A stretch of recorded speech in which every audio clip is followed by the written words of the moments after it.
All right, I'll do one more because it kind of fits in with this one here. From Preston Manning, pushing back against the flawed narrative on Western discontent. Ooh.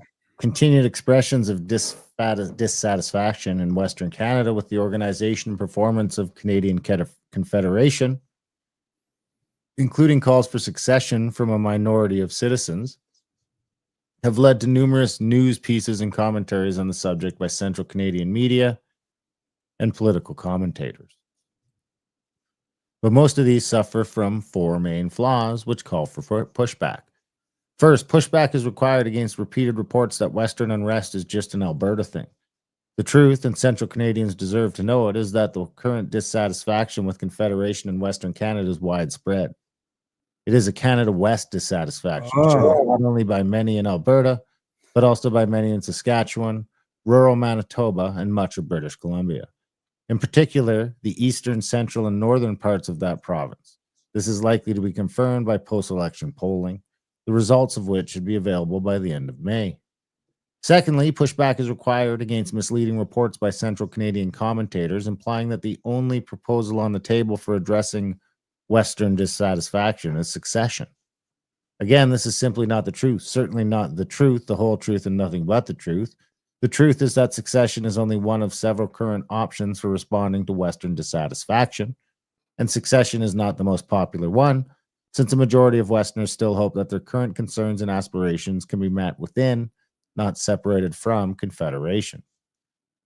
Blah, blah, So blah. one thing quick.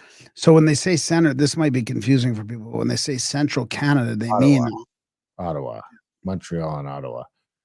Thirdly, pushback is required against the frequent and malicious misrepresentations of Premier Smith's willingness to allow Albertans to answer a clear question on succession via province-wide referendum, giving the false impression that by doing so, she supports a secessionist option when she has repeatedly said she does not.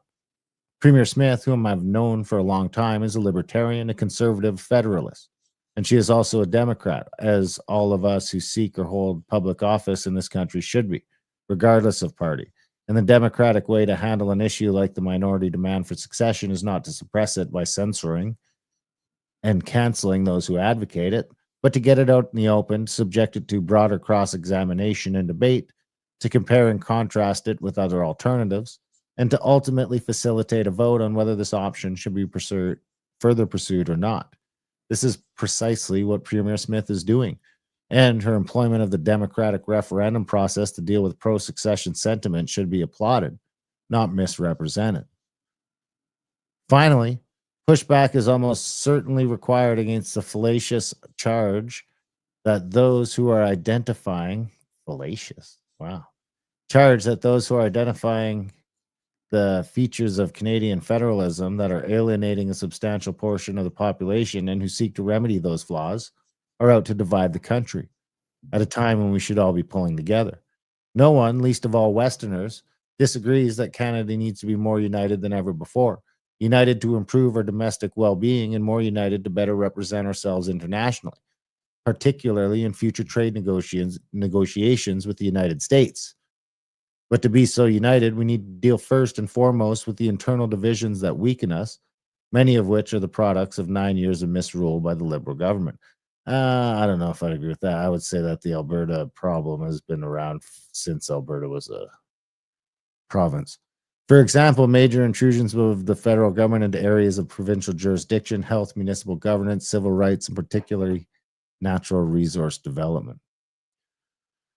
Blah, blah, blah. Canada has also been seriously divided by the fixation of the federal government and globalists on climate change when the priorities of rank and file Canadians are making the necessities of life, including owning a home, more affordable. Likewise, the federal government's arbitrary and misguided pursuit of diversity, equity, and inclusion initiatives has tended not to unite, but to divide Canadians on the basis of race, gender, and sexual preference. And so time for pushback against misguided reports that Western alienation is confined to Alberta, pushback against suggestions that secession is the only option under consideration for dealing with Western discontents, pushback against the charge that allowing secessionist issues to be dealt with by a democratic referendum is synonymous with supporting succession, and pushback against the canard that Western Canadians working to eliminate major barriers dividing the country are unpatriotic and oblivious to the need for Canadians to pull together like never before. I don't know if I agree with the end of it. I feel like most of us have. I don't know, because I might be the crazy separatist. You are muted though, so I don't know what you're saying. So, I mean, and here's like one of the reasons why I just want to show this graph quick from Marty up north.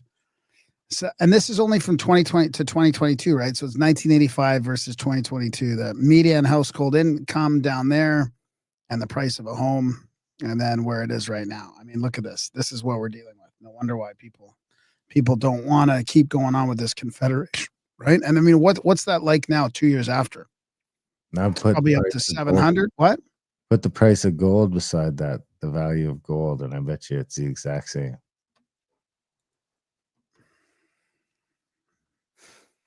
Didn't we do that chart? It goes all the way back to Roman times. I've discovered that you could buy a good suit with an ounce of gold from Roman times to today. But soon it'll take a wheelbarrow full of money. Anyway, should we get out of here? Yeah, let's do it. All right, guys, thanks for tuning in. If you want to support us, if you like what we're doing, head over to a-list.ca, and you can support us there. If we're getting some value from the program, you can send some value back our way there. You can also share and subscribe and comment on YouTube. Become a member on YouTube if you want, but mostly share, subscribe, comment. That all helps us. Support us if you want to. Check out all our stuff. We do tours and events and audiobooks, adultbrain.ca for audiobooks, gramerica.ca for all our other stuff, and contact at the cabin for trips and events.com. Other than that, we love you guys, and we should probably see you on Tuesday.